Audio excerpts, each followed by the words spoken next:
आणि आता सैफ प्रकरण अपडेट त्याचबरोबर बांगलादेशी महाराष्ट्रात खूप आहेत, तर त्या संदर्भातल्या काही टॉप 9 बातम्या। सैफवरील हल्ल्यानंतर आरोपीनं वांद्रे तलावावर फेकलेला चाकूचा तुकडा सापडला। आरोपीला तलावाच्या परिसरात 2 नेतांना पोलिसांकडून तपास करण्यात आला आहे।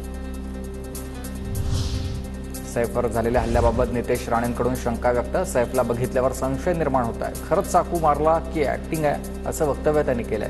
बांगलादेशी बाबत बोलताना नितेश राणेंकडून सैफ अली खानचा घाण असाही उल्लेख।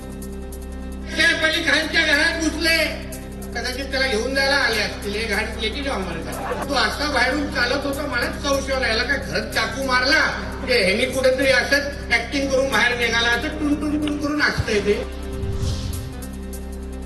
सैफ अली खानच्या हल्ल्याबाबत काही शंका असल्यास नितेश राणेंनी पोलीस विभागाला सांगावं, अजित पवारांचं वक्तव्य।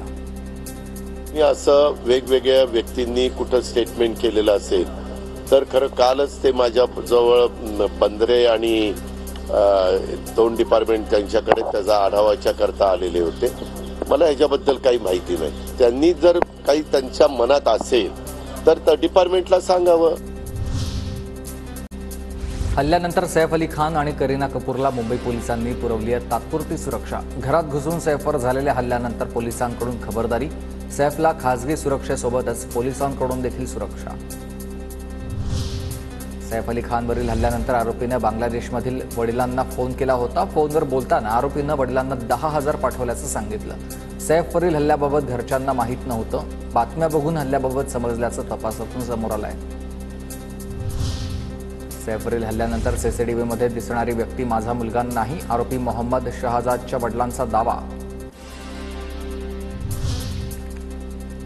प्रसिद्ध कॉमेडियन कपिल शर्मासह सिनेसृष्टीमधल्या 4घांना पाकिस्तानातून जीवे मारण्याची धमकी आली आहे। कपिलसह रेमो डिसूजा, राजपाल यादव, सुगंधा मिश्राच्या नावानं आलेल्या या मेलमध्ये विष्णू अशी स्वाक्षरी आणि पोलिसांनी ही माहिती दिली आहे। हा ईमेल पाकमधून आल्याची प्राथमिक चौकशीतून बाब उघड झाली आहे।